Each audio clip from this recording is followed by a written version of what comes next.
Om Shri Ganeshaya Namah. Om Shri Paramatmane Namah. Om Shri Jagannathaya Namah. Namaskar.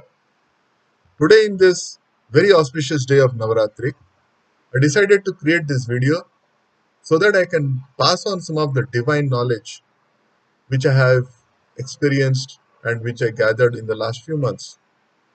And this knowledge is truly required in this age of darkness and this age of corruption, also called the Kali Yuga.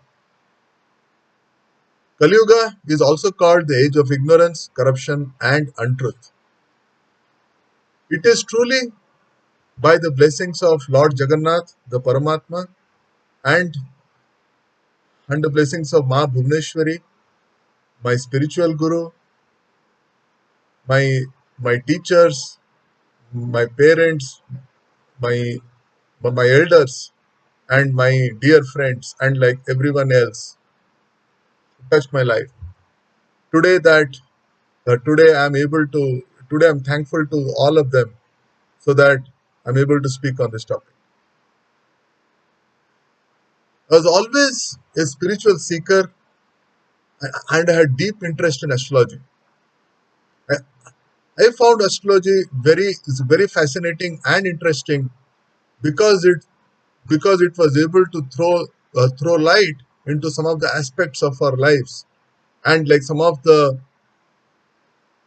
things which was which could be explained through astrology, and then that could be used for actually analyzing our lives and analyzing ourselves and analyzing our lives better, for so that we can take the right actions at the right time. The word astrology is also called Jyotish, which is the light of the divine light, or the light of wisdom. And thus, the knowledge of astrology is meant to provide light into our lives, and to follow the right path, so that we achieve our true spiritual goals. When I dwelled further into astrology, then I realized that astrology is deeply connected to the soul.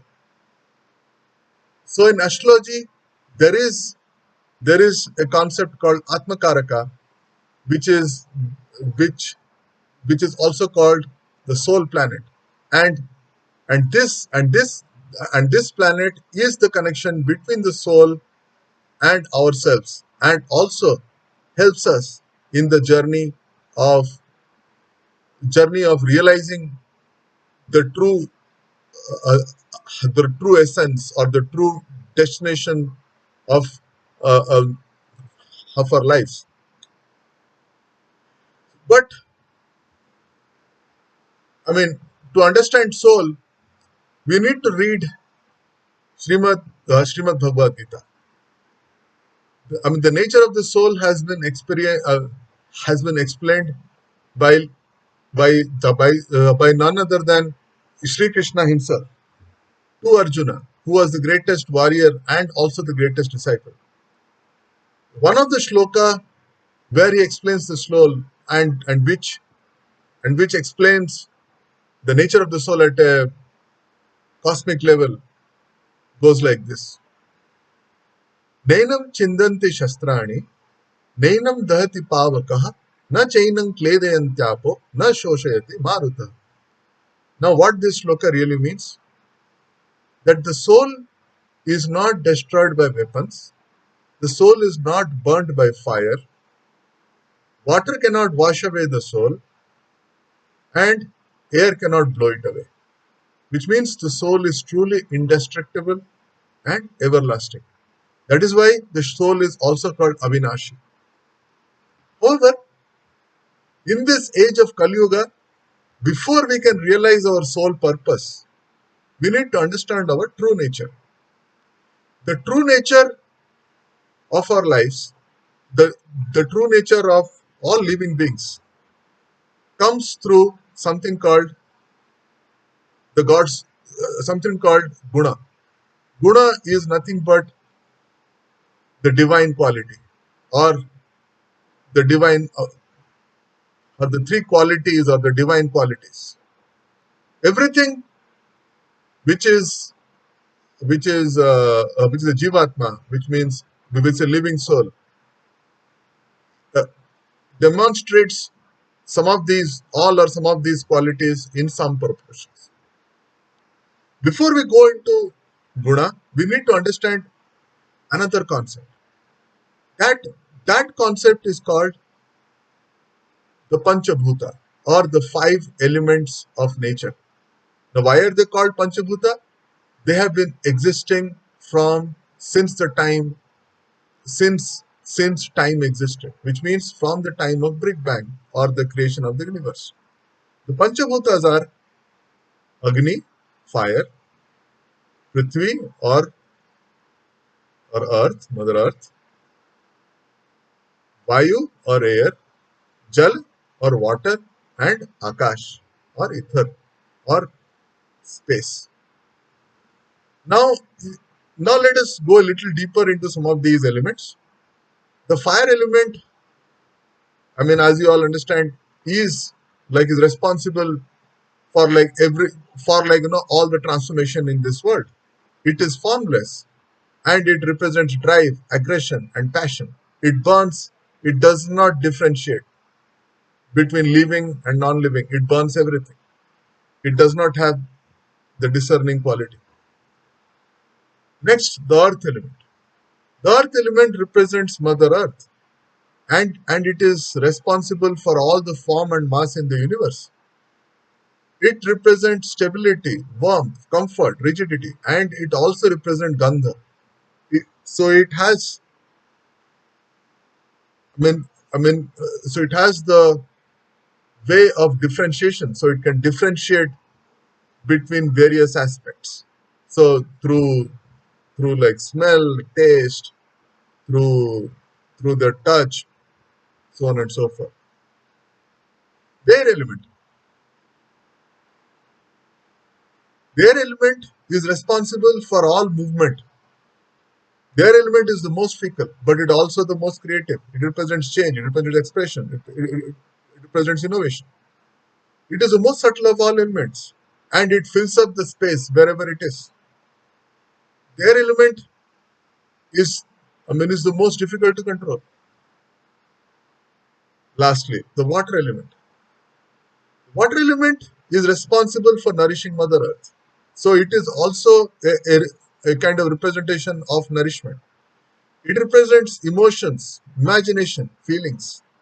It is responsible for everything which has a flow. Although it does not have a form by itself, it takes the form of the channel or the container where it is kept. So, so the water element is is also a way which kind of shapes our lives, because life is a flow in a way. So a water element has a lot in the way of shaping our lives, because it shapes Mother Earth, shaping our body, shaping our lives. Last element is the ether element, or the sky, or the space element. The ether element are the celestial bodies. They are the gods. That is a place of the Paramatma, or the divine. So the perception of divine comes from ether or Akash element. It's also dark matter, dark energy, black holes, and everything which is not understood. Right? Now, now we understood about the the five elements. We will come back. Now we will get now let's talk about the gunas. Now there are three gunas: Sattva guna, Rajo guna, and Tamo guna. Sattva guna is represented by Lord Vishnu, the preserver, and represents harmony. It represents consciousness, intelligence, pursuit of knowledge, imagination, the initial seed, and also represents a state of contentment or meditation. It is referred as the purest of the three gunas, and you can feel the feeling of Sattva guna from the navel. Next comes Rajoguna. Rajoguna is represented by Lord Brahma, the creator, and represents rajas or passion, drive, and the reason behind action. The essence of creation is driven by desire, and an increase in rajoguna signifies creation. The effort required to complete any task or desired goal is also through can achieved through rajoguna. Next, we talk about tamoguna. Tamoguna is represented by Lord Shiva, the destroyer, which represents tamas, which is darkness, nothingness. Tamoguna manifests itself in us as a state of sleep, ignorance, confusion, delusion, procrastination, indolence, stillness, and destruction. So, whenever Lord Lord Mahadev opens his third eye, the eye of destruction, the entire creation gets like destroyed and recreated again. That is the whole way by which the Trinity works. Now, the Paramatma, which like represents the Trinity or the Supreme God, is in perfect harmony of these three gunas. It is not touched. So it is in complete awareness and consciousness of these three gunas, and thus is completely free from the effects of these three gunas. Now these three gunas also represent Maya. They are the three strands of Maya or in illusion on earth. However, so with that, now we spoke about the divine God or the Paramatma. But we are all Jivatmas or the living soul. We are also having those qualities in us. And the qualities in us are not balanced. Unlike the qualities of these gunas in like in the Paramatma. So we are always experiencing the effects of guna or these qualities on our sense organs. The perception, the thoughts, the actions, or whatever we do, the karmas are all the product of these gunas or the manifestation of these gunas in us. There is another aspect. Since we are all living matter, and the entire matter is kind of as I mentioned, is kind of uh, constituting. The entire matter is constituted with the panchabhutas. So in a nutshell, our entire life is in a way, how we perceive the gunas based on our constituting matter or the panchabhutas. So the combination of both really is, our net life is, or our nature, or the actions which we take, is the net effect of both these two forces of nature, the guna, the trayoguna, and the panchabhuta. The study of astrology or Hora Shastra is in a way the study of the manifestation of these guna or the qualities in our lives based on the constitution of ourselves through the five elements. I always wanted to create a video on Corona, but I realized that unless and until I spread the true knowledge or the foundation of astrology based on which we predict events, the knowledge of Corona or any such event will be actually not having any meaning to anyone. Okay? So with this, I end this video.